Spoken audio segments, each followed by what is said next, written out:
Už mnoho hráčov, ktorí prešli THM systémom, hrá dnes hokej v zahraničí. Ak chceš byť jedným z nich a chceš sa dozvedieť viac informácií, ako sa dostať s hokejom do zahraničia, klikni na link pod týmto videom. Ahojte, vítame vás pri ďalšom rozhovore.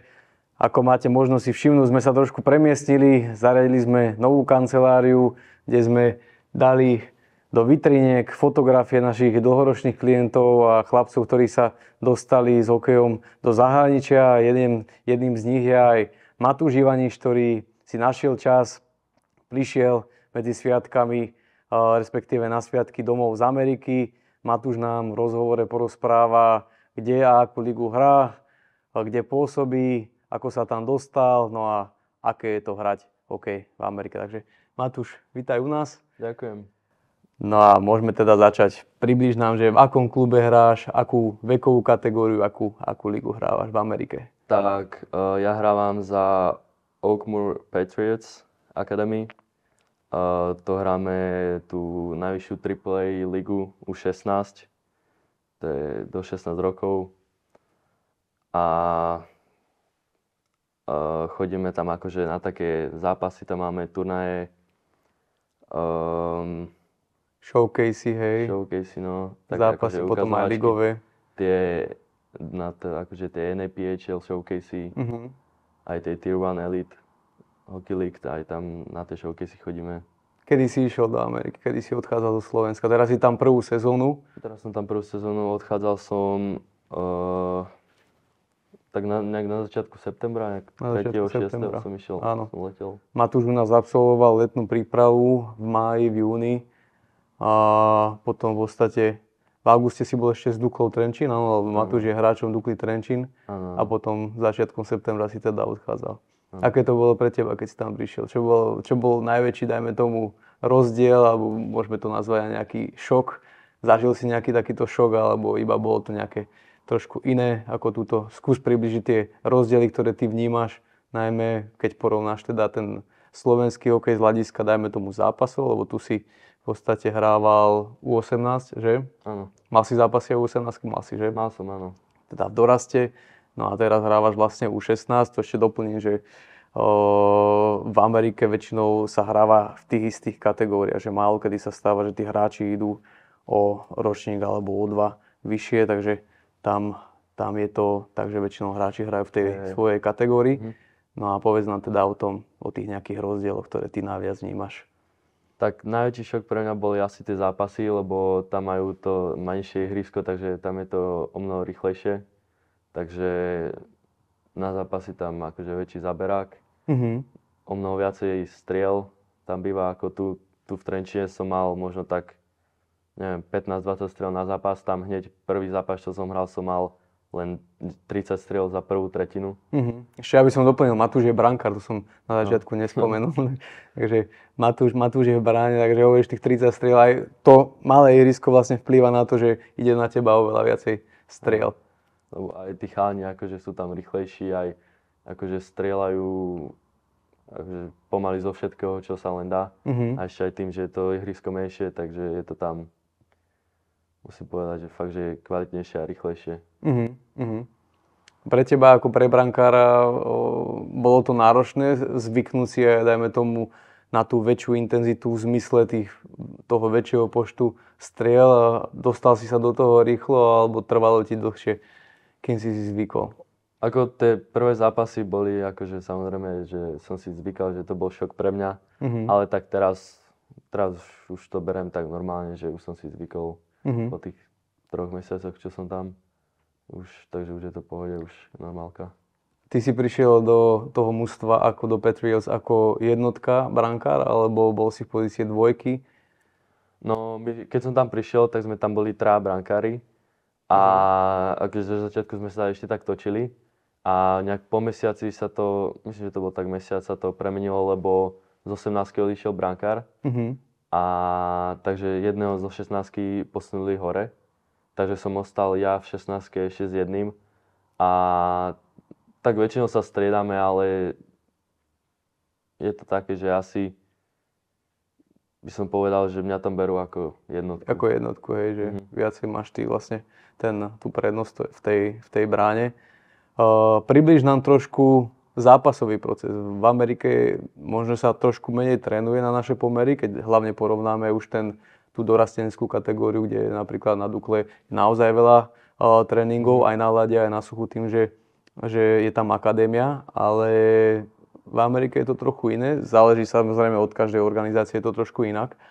Ale približ tie zápasy, lebo tam je ten systém iný. Už chlapci, čo tu boli pred tebou na rozhovoroch, to hovorili.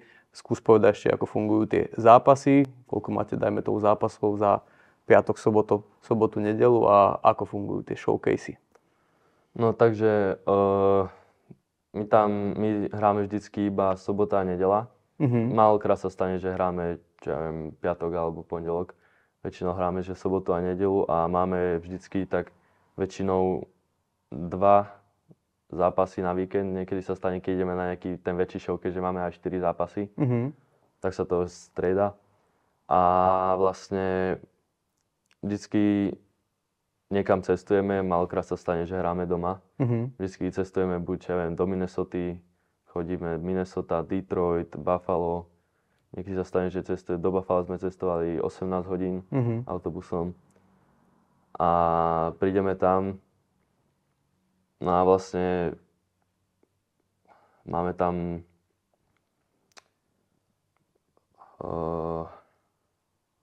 máme tak 4 zápasy, väčšinou 2. Je to také akože to nie je akože tuto, že je liga, tam nemáme akože nejakú tabulku, lebo vždycky hráme, bude to ten showcase, alebo hráme, je to tam také, že ani neviem vlastne sám, že čo vlastne ako je hráme. ten systém, dá sa pozrieť väčšinou na tej My Hockey Rankings, existuje vlastne taká web stránka, kde sú zobrazené všetky tie mužstva, vlastne ten record, čo vlastne znamená, že koľko majú vyhratých zápasov, prehratých, remizovaných. No a tam sa to vlastne ten systém je celkom trošku taký zložitejší oproti nám tým, že my tu hráme vlastne tú ligu a hrá každý s každým niekoľko kôl a spočítavajú si tie body. Presne ako je, že vám sa tam zarátava všetko. No a hráte vlastne regionálne, potom hráte tie lokálne, regionálne a potom national sa hrá vlastne tie nationals. To sú vlastne tie národné majstrovstvá Ameriky, keď sa dá tak preložiť. Takže je ten systém trošku iný. Ale to som chcel vlastne, aby si povedal, že naozaj, že vyhrávate aj tie showcasy, ktoré slúžia na to, aby ste odohrali za krátky čas viacero zápasov, ak si povedal 4. No a k tomu sa chcem dostať, že tam ste naozaj veľa sledovaní. Neviem, do akej miery aj ty máš možnosť vnímať to, že na vás pozerajú nejakí ľudia, ktorí zase potom vás, dajme tomu, ťahajú do nejakých iných organizácií. Mali ste nejakú možnosť, dajme tomu, sa rozprávať s trénerom o tom, že teraz sa na vás pozerajú nejakí skauti, alebo vnímaš to nejako, že sa tam niekto na vás pozerá? Akože ja to moc ani nevnímam, nejak si to nevšímam, ale akože keď sme hrali proti tým týmom, čo sú akože v tom rankingu vyššie, tak skauti na nich chodievajú pozerať. Hrali sme proti týmom, ktorí sú proti asi najlepšiemu týmu, čo sme hrali, tak je 12. myslím v rankingu sú. To bol kto? To je North Star Academy. Oni sú z Minnesoty, v Alexandrii. A to bol akože jeden asi z najťažších zápasov. Tam som mal za celý zápas, že 80 striel. A akože aj skoro sme ich mali. Prehrali sme 7-4. Takže bol to dobrý zápas.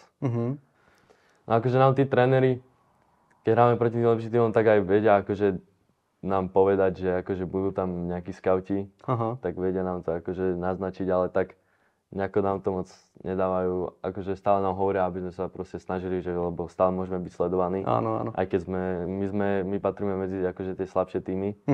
My sme, myslím, že nejaký 104. v rankingu. To ešte doplniť a preruším. 104. To už ukazuje, že koľko je veľa tých organizácií tam a to je vlastne AAA. Napríklad keď si pozrite na tých My Hockey Rankings, tak U16 a U15 dokopy až 1800 tímov. Takže to je, keď si povieme, že 12. že ste hrali proti 12. tak to je naozaj vysoko položený tím a takisto aj tá prvá 100 alebo 120, prvá 200 sú stále kvalitné organizácie. Presne ako si povedal, AAA, vy vlastne hráte tú najvyššiu súťaž. Alebo ste rankingovo považovaní za ten top tým. Takže hovorí, že až tak veľa nevnímaš toto sledovanie, je to tam ale oveľa väčšie, ako je napríklad túto na Slovensku. Ja viem, že tí ľudia v Amerike, ktorí sa venujú tomu scoutingu, a nehovoríme teraz o NHL, ale hovoríme o scoutoch tých stredoškolských privátnych akadémií, alebo potom neskôr aj scoutov univerzitných tímov, tak majú veľmi dobrý prehľad už o slovenských hráčov, niektorých, čo sú, dajme tomu, už aj 2010, takže ten scouting je tam veľmi dôležitý v rámci tých Spojených štátov a dajme tomu tej Kanady, na to, aby si vyberali šikovných hráčov. Priblíž nám teraz trošku viacej tréningový proces, ako fungujete, koľko máte tréningov, alebo poďme od pondelka až do nedele, ako vyzerá tvoj klasický týždeň v Amerike. No, ako si už spomínal, každá akože tá organizácia to má inak. My máme tú výhodu, že ten náš, akože my vlastníme ten štadión, že ten štadión je náš, takže v podstate my máme prístup k ľadu celý deň, hocikedy. A my to máme tak, že o 8:00 my sa učíme, akože my máme online výuku na štadióne sa učíme. Tam máte nejaké učebne? No, my to máme hore takú ako keby učebňu. Cez zápasy, akože cez deň to slúži akože také lobby. A máme tam akože taký bufet aj, a máme tam stoličky a tam všetci sme za počítačom, sluchatka a tam sa učíme. Takže my máme, že od 8:00 do 14:00 sa učíme a počas toho máme, že od 9:00 do 1:00 máme skills tréningy, že hoci kedy sa môžeme zapísať. Že keď sa zapíšeme, tak môžeme chodiť na skills tréningy, vždycky tam je nejaký tréner na lade. Takže keď sa neučíme, že máme voľno nejakú prestávku, tak môžeme skočiť na ľad. Jasne. A potom po obede máme 2:15, máme všetci spolu akože tímový tréning, lebo to už máme po škole, tak všetci už musia byť na ľade. A ešte medzi tým máme suchý tréning, akože posilku. Do obeda stále, Do obeda, áno. Aha. A to máte všetko v rámci tej jednej budovy zimného štadióna? Áno, všetko prebieha na aj gym štadióne. máte tam. Áno. A máme tam ešte aj po obede je možnosť, tí, čo sú akože z toho mesta, že čo sú není s nami na štadióne, čo chodia akože tam do školy, tak majú ešte možnosť, máme po obede ešte skills training 4:45. Takže tí, čo nestihnú, že nemajú v škole voľno, tak môžu ísť ešte po obede, keby nestihli. Takže ten tréning máte jeden suchý povinný a jeden na ľade. No, akože sú povinné 2 ľady. Musíme sa vždy zapísať, že aspoň na jeden skills a musíme absolvovať aj ten tímový. Áno. A jeden suchý tréning. To je pondelok, áno. A ostatné je to tak, že je to každý deň. Každý deň rovnaké, takto. Ale nemáme úplne, že každý deň suchý tréning. Máme to akože suché, no podľa toho, ako máme zápasy. Takže ty v podstate každý deň absolvuješ väčšinou 2 ľady, áno? Minimálne 2 ľady. A mávaš aj brankárske tréningy? V tejto organizácii máte trénera brankárov, máte nejaké brankárske tréningy? Je tam jeden brankársky tréner, ale on je skôr zameraný akože hlavný tréner tej 18-ky toho prep týmu. Áno. Tak a s ním máme útorky po obede, ten 4:45 na ten skills s nami chodí. Akože s brankármi. Áno, takže tam máme raz do týždňa brankársky tréning. No a potom ste tam na tom ľade 2 brankári z vášho týmu, alebo sú tam ešte aj nejakí mladší, starší chalani? Niekedy tam chodia aj z 15-ky mladší a 18-ky majú zase iný termín. Takže vaša organizácia má celkom dosť tréningov. Napríklad sú organizácie, ktoré sú aj prestížne veľmi, že sú v tom rankingu veľmi vysoko, ale dajme tomu, že majú 3 tréningy na ľade, 2-3 tréningy suché a potom je to vlastne na rodičov a tých hráčov, že si extra doplatia ďalšie tréningy. Takže záleží ozaj od tej organizácie, že čo ponúka. Naozaj je veľkou výhodou mať všetko na jednom mieste tým, že hovorí, že máte aj teda ten samozrejme štadión, aj nejakú tú učebňu plus telocvičňu, kde trénujete, takže nemusíte sa presúvať. Ty žiješ v rodine, tak jak sa to volá, billet family. Billet family, áno. Povedz mi, ako funguje toto. Ešte jednu vec, čo som sa chcel spýtať, obed mávate kde? No, obed nám balia tie biele rodiny. Takže to si berete so sebou Áno. potom. Dobre, takže ako funguješ v rámci tej rodiny, ktorej žiješ?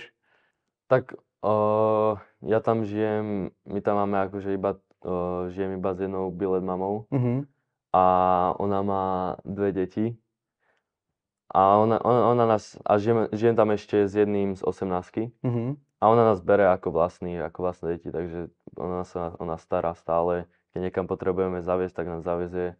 Večeru máme vždycky zaobstaranú každý večer, Áno, aj obedy nám báli stále, takže to je, keby som bol doma. ako náhraná rodina, presne. No a potom ten deň, kedy ty vlastne končíš, kedy ideš zo štadióna naspäť do tohto domu? Väčšinou odchádzam zo štadióna tak okolo 4. A keď idem ešte keď idem na poobedný skills, tak o takej 6. Okolo 6. Matúš popri tom, že ešte má školu v Amerike, tak má vlastne diaľkovú školu aj tu, v Bratislave. Ako často teraz komunikuje s učiteľmi z touto školou? Takže ty naraz máš dve vlastne školy, jedna americká, jedna slovenská, čo je vlastne povinnosť pre každého hráča, ktorý ešte nehrá juniorský hokej. Vlastne hráči, ktorí prichádzajú pred juniorským hokejom, tak majú iné víza. Sa mi zdá, že to je označenie I-20 a musia vlastne mať študentské víza, musíte byť zapísaní na americkú školu. Kdežto keď hráči už idú do juniorského veku, tak majú iné víza, sa mi zdá, že to je B1 označenie a vtedy vlastne už nemusia študovať priamo v Amerike. Ako to funguje so školou teda na Slovensku? No ja chodím na súkromné gymnázium v Bratislave a tam oni nám posielajú iba nejaké testy, čo máme spraviť, takže aby sme prešli. Oni nám to pošlú, my to vyplňujeme, pošleme im to naspäť a to je v podstate asi tak všetko. Mávaš tam aj nejaké online hodiny do tej školy? Nie, oni nám posielajú iba akože testy, aby sme spravili. No. Jasné. Jaké to je náročné takto?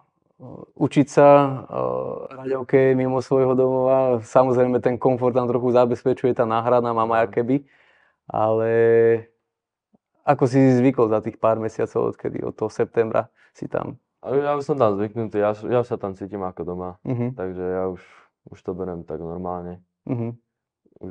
Nie je to pre teba nejaký príliš veľký stres, áno? Nie, vôbec. Už to berem tak, že v pohode, že už som zvyknutý. Tým, že si brankár, vy predsa len máte trošku väčšie nároky na tú mentálnu prípravu. Robí tam s vami niekto niečo extra, čo sa týka ako keby nastavenie hlavy, alebo ty niečo sám robíš preto, aby si, dajme tomu, lepšie, povedal si, že tá organizácia je trošku slabšia, takže väčšinou asi dostanete aj tých gólov viacej. Ako pracuješ so svojou hlavou? Tak ja si pozerám nejaké videá akože mentálne, že sledujem aj takú stránku na Instagrame, že čo je akože čisto zameraná pre brankárov a tam si čítam akože nejaké mentálne veci a tak.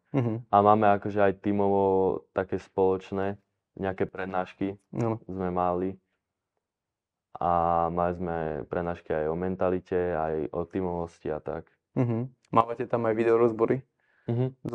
Máme aj, že aj na tých skills tréningoch si nás vedia natočiť a potom spravíme akože taký videorozbor, ale aj zo zápasov, keď sa dohodneme s trénerom, tak nám vedia spraviť. Dobre. Čo sa týka tých piatkov, tam mávate tréning alebo využívate piatky na presun na zápasy? No v podstate my v piatok už nemáme ani školu. My máme školu iba pondelok, utorok, streda, štvrtok. A piatok sme úplne bez školy. Lebo my piatok väčšinou cestujeme od rána, keď ideme niekam ďaleko. Ale keď hráme doma, alebo ideme len nejak blízko do Minnesota, nejaké 2 hodinky, tak máme jeden tímový tréning. Že nemáme tam skills ako normálne, ale máme tímový tréning. No buď do obeda, alebo po obede, ako kedy je voľné. Čo sme sa bavili, takým najväčším nedostatkom tej Ameriky, a to už spomínali aj viacerí chlapci, je strava. Že tá strava nie je taká, ako sme tu my zvyknutí, že naozaj v tej Amerike je veľa tých polotovarov, čo sú oni na to zase zvyknutí to jesť. Ako toto riešiš? akú máš stravu a či to nejakým spôsobom aj vieš ty ešte ovplyvniť do nejakej miery, že vieš tú stravu si trošku vylepšiť alebo priblížiť k tomu aspoň nejakým spôsobom k tomu, na čo si zvyknutý tu na Slovensku. No tak cez týždeň, cez normálny týždeň, keď trénujeme a máme školu, tak nám vždycky stravu zaobstruje tá naša bilet mama. Mhm. A ona nám vždycky nakupuje aj nejaké snacky, nejaké proteíny máme vždycky zaobstarané, ale keď ideme cez víkend na nejaké zápasy, Mhm. tak väčšinou sa stravujeme v tých fast foodoch, ako Mhm. je McDonald's alebo Chipotle a také. Mhm. Mhm. A Chipotle nie je až také Ale zase celé. To Chipotle je je dobré. No. celkom aj také, akože nie až také nezdravé, by som povedal. Mama vám pripravuje podľa svojej vôle, alebo vy jej hovoríte, že na čo máte chuť? Ona sa vždycky pýta, že na Pýta čo sa máme vás. chuť, no. Tak to je super. Máš aj nejaký voľný čas? No, tam toho voľného času moc není, lebo keď prídem, čo ja neviem, o 5. domov cez týždeň, tak som unavený, že ani nechcem ísť nikam, že som len doma a spím. Mhm. Ale tak niekedy máme aj, že voľný víkend, Mhm. že nemáme zápas, tak s chalanmi si vždycky niekam vybehneme, čo ja viem, do nejakého nákupného centra, alebo sa vybehneme niekam nájsť, Mhm. alebo ideme, akože len niekto príde ku mne, alebo ja idem ku niekomu. Mhm. Ale cez týždeň tam moc toho voľného času není, ani cez víkendy, keď máme zápas, iba keď máme akože takže voľný víkend. Mhm. V tvojej organizácii sú ešte ďalší Slováci. Ja viem o Samovi Mišákovi, čo s nami takisto robil. Takisto aj Andrej Kubala. Je tam ešte nejaký iný Slovák? Sú tam Ešte Benedikt Stadelmann, áno, Benedikt, toho som áno. zabudol, aj Benedikt s nami robil určitý čas. Potom sú tam v 15 ešte je tam Oliver Rozogany, Mhm. Matúš Lukáčik Áno, áno, aj. a v 18 je tam ešte Matej Dvorský, Mhm. ten je tu tiež z Trenčína Mhm. a ešte ten Boris Posinger. Áno, áno. Maťa Dvorského tiež poznáme, tiež s nami absolvoval nejaké letné prípravy a Matúš Lukáčik, ten sa mi zdá, že z Martina, on bol Áno.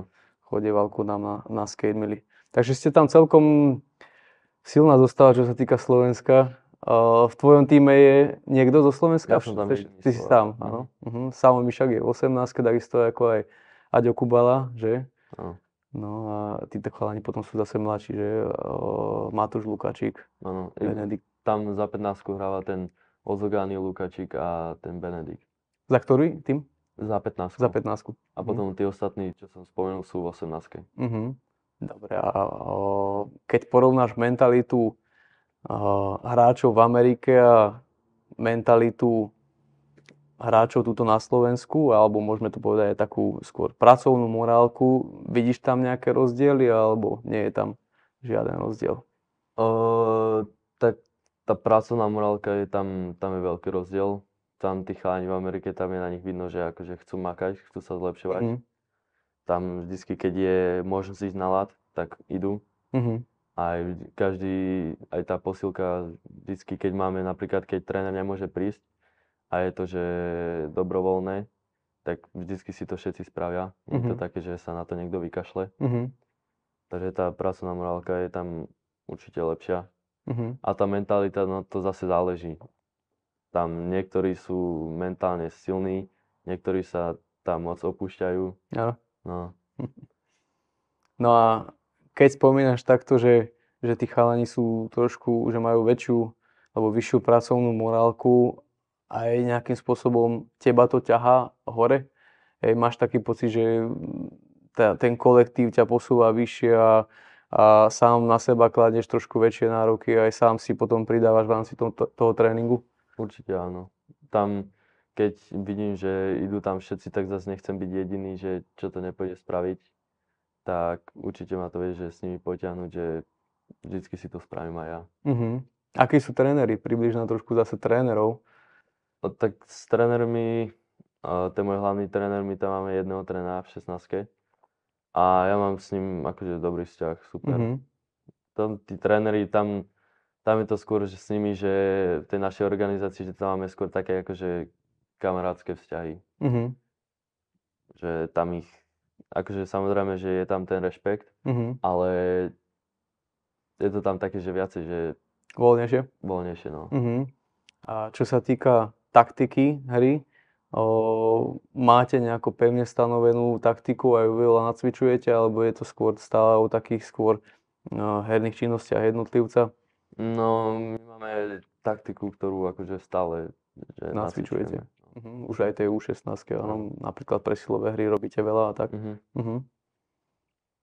Vždycky na tých tímových tréningoch vždycky precvičujeme to isté, akože aj tie presilovky. Presilovky máme väčšinou tie piatky, ale na tých tímových tréningov precvičujeme skôr také akože breakouty a také. Takže takticky hovoríš, ste dobre pripravovaní, po tej pracovnej morálke sa ti to páči v podstate, že tam naozaj tí chlapci makajú, čo mám aj ja veľmi podobnú skúsenosť, keď sme boli v rôznych organizáciách sa pozrieť, že aj chalani v tých nižších súťažiach naozaj mali stále motiváciu sa posúvať vyššie, čo u nás niekedy trošku absentuje. No a keď sa pozrieš do budúcnosti, väčšina tých chlapcov v Amerike má hlavný cieľ nie profi hokej, ale najskôr univerzitný hokej. Väčšina z tých chalanov v Amerike sa chcú dostať na vysoké školy, konkrétne NCAA Division 1, to znamená, že dostanú alebo majú možnosť uchádzať sa o to plné štipendium. Chceš ísť aj ty toto cestou? Máš záujem v podstate potom pokračovať v tom univerzitnom systéme? S tátom sa o tom stále bavíme, že chcel by som radšej absolvovať tú univerzitnú cestu. Takže by som dostal nejaké štipendium na nejakej dobrej univerzite, aby som mal aj vybavenú vysokú školu. Že nejdem to všetko dávať len na hokej. Takže určite by som radšej, keby bola možnosť, tak by som išiel tou univerzitnou cestou. Tam vlastne ty máš možnosť ešte zostať 2 roky v rámci tej U18 a potom už väčšinou tí chlapci z U18 by sa mali presunúť do nejakej lepšej ligy juniorskej, aby mali potom možnosť nastúpiť teda, alebo dostať sa do tej divízie 1 toho univerzitného hokeja. To znamená, že tam sú také 2 alebo 3 ligy, ktoré sú dostatočne kvalitné na to, aby vyprodukovali takýchto hráčov: USHL, NHL a NCDC. Vy máte partnerstvo s juniorským tímom. Skús toto ešte nejakým spôsobom priblížiť, alebo neviem, či to partnerstvo skončilo, predtým ste boli Buccaneers, no, že teraz podľa ste Patriots. mňa teraz akože to partnerstvo, neviem ako to je, lebo my sme sa aj premenovali, tuším, že to bolo, lebo sa im nechcelo platiť akože za nejakú licenciu, áno. No. Takže neviem, ako to teraz prebieha, to partnerstvo medzi nami. Ale tam oni hrajú USHL. Áno. Buccaneers. Buccaneers máme. Takže to je zase výhoda, že ste na očiach, že to mužstvo a že tam je to mužstvo a že sú tam hlavne tí tréneri, ktorí si môžu vlastne vyberať potom aj z tých vašich organizácií, lebo zase toto je rozdiel, že tie juniorské organizácie sú akéby samostatné. U nás je vlastne jeden klub, ktorý od prípravky až niekedy po mužov alebo po tú juniorku je jedna organizácia, tu je to trošku inak. Takže áno, ako sme spomenuli, tých tímov je tam naozaj veľa. Je tam obrovská konkurencia a už len dostať sa do toho trojačkového hokeja není jednoduché. No a my určite budeme Matúšovi držať ďalej palce, aby napredoval v tej ceste za tým snom dostať sa do toho univerzitného hokeja. No a môžeme ešte na záver povedať, že čo plánuješ vlastne teraz najbližšie, keď sa vrátiš do Ameriky, aké tam máte nejaké zápasy? Ešte som akože nedostal, aký mám program na nový rok, ale určite pôjdeme ešte na nejaké, myslím, že tam je pár tých showcaseov, aj ten Tier 1 Elite, tá liga, ešte aj tam bude pár zápasov a uvidíme, ako to dopadne. Tešíš sa naspäť? Hej. Matúš, keď prišiel, tak hovorí, že veľmi sa mu v Amerike páči, takže nie je to určite ľahké, treba na to zase aj takú možno, že povahu a byť schopný sa trošku o seba postarať. Samozrejme, ešte sme nespomenuli jednu vec, že ty si bol veľmi dobre pripravený už v rámci angličtiny, takže pre teba angličtina nebola problém. Ale čo sa týka tej starostlivosti, tým, že si v rodine, tak je o teba naozaj postarané. No a tým, že máte naozaj veľké množstvo tréningu, tak nemusíš chodiť na nejaké extra tréningy. Chodievaš na nejaké extra tréningy pomimo organizácie? Nie. Vôbec, my tam máme o všetky tréningy postarané. Akože som počul, že akože fakt, že v niektorých tých organizáciách, že si musia aj nejaké extra kempy platiť, vybavovať cez nejakých trénerov, ale my máme o toto všetko postarané tam. Takže my si nemusíme nič naviac riešiť. No, to je výborná vec. Dobre, Matúš, myslím, že sme povedali celkom dosť, priblížili zase trošku ten spôsob hokejového života mladého hráča, ktorý je na strednej škole v Amerike. Zase máme brankára, už v podstate viacero tých chlapcov, čo s nami robili, boli brankári a sú teraz v Amerike, ako je Janko Korec, Šimon Latkoci, David Hrenák, ten už je naspäť vlastne z Ameriky, ale prešiel celým týmto systémom vlastne aj tým univerzitným hokejom, takže tí brankári zo Slovenska stále sa tam vedia presadiť. Ty máš tie parametre, že si z týchto brankárov, ktorých som vymenoval, aj najvyšší, naozaj máš výbornú postavu pre tento moderný hokej, ktorý si vyžaduje takéto veľké brankárske tela. No a myslím si, že určite tým, že máš takéto možnosti, tak budeš schopný ďalej výrazne napredovať. Výborná vec, že keď prídeš domov, tak to zase si mal možnosť trénovať aj s Duklou Trenčín, takže to bolo super, že si mohol chodiť na ľady, samozrejme aj u nás v THM-ku. No a ešte raz sa zopakujem, budeme ti držať palce, aby si bol stále výborne nastavený aj hlavou, aj aby ti držalo hlavne zdravie. No a dúfajme, že sa ti potom podarí tá juniorka a potom ten univerzitný hokej. Ďakujem pekne za pozvanie. Ďakujeme aj my.